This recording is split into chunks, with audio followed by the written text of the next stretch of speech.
என்னோட முதல் பருவதமலை பயணங்க. 5 மணிக்கு கதவை திறந்தாங்க. 10 ரூபா கொடுத்து டிக்கெட்டை வாங்கிட்டு ஆஞ்சநேயர் விநாயகரும் வணங்கிட்டு நடக்க ஆரம்பித்தோம். வழியில் வீரபத்திர சுவாமியை வணங்கிட்டு பக்கத்தில் கொடுக்குற கஞ்சி குடிச்சிட்டு அப்படியே வனதேவதை சித்தரையும் வணங்கிட்டு திரும்ப நடக்க ஆரம்பித்தோம். இங்கேருந்து நடப்பாதை படிப்பாதையாக மாறிச்சு. பெரிய பெரிய படியாக இருந்துச்சு. போக சின்ன சின்ன படியாக மாறிச்சு. கிட்டத்தட்ட 1000 படி ஏறணும். நல்லா செங்குத்தாக இருந்துச்சு.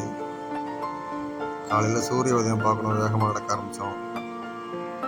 இதாங்க கம்பி பாதை. படிப்பாதை கம்பி பாதையாக மாறிச்சு. திரும்ப இங்கேருந்து கம்பி பாதை கல் பாதையாக மாறுது. சூரிய உதயம் பார்த்துட்டு கல் பாதையை தாண்ட ஆரம்பித்தோம்.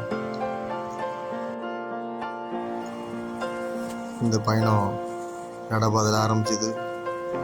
அப்புறம் படிப்பாதையில் ஏற ஆரம்பித்தோம். அப்புறம் கம்பி பாதையில் ஏற ஆரம்பித்தோம். அப்புறம் கல் பாதையை தாண்டி இப்போ கடைசியாக கடப்பாறை பாதைங்க. இதுதாங்க அந்த த்ரில்லிங்கான கடப்பாறை பாதை.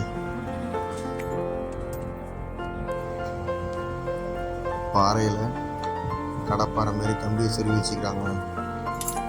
அதை பிடிச்சிக்கிட்டு மேலே ஏறணும். தெரியும்னு பார்த்தா 4000 அடி பள்ளம். இந்த கடப்பாறை ஏறுறது ரொம்ப சிரமம். அதை குரங்கெல்லாம் நல்லா பயன்படுத்திக்கிட்டுங்க.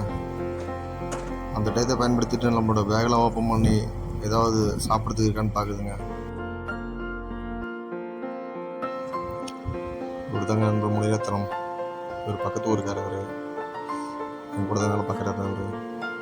இவர் தான் ஊக்கப்படுத்தி என்னை எவ்வளோ தூரம் நடக்க வச்சார். காலையில் 5 மணிக்கு நடக்க ஆரம்பித்தோம். இங்கே பாருங்கள், நாங்கள் நடக்க ஆரம்பித்த இடம் தெரியுது பாருங்கள். தென்மாதிமங்கலத்துலேருந்து வர இந்த பாதைங்க அது. அங்கேருந்து நடந்து இந்த மலையெல்லாம் ஏறி 4560 அடி உயரம் இருக்கிற பருவதமலை மேலே அமைந்திருக்கிற மல்லிகார்ஜுன சுவாமியை தரிசனம் பண்ண வந்துட்டேன். ஓம் நம சிவாய.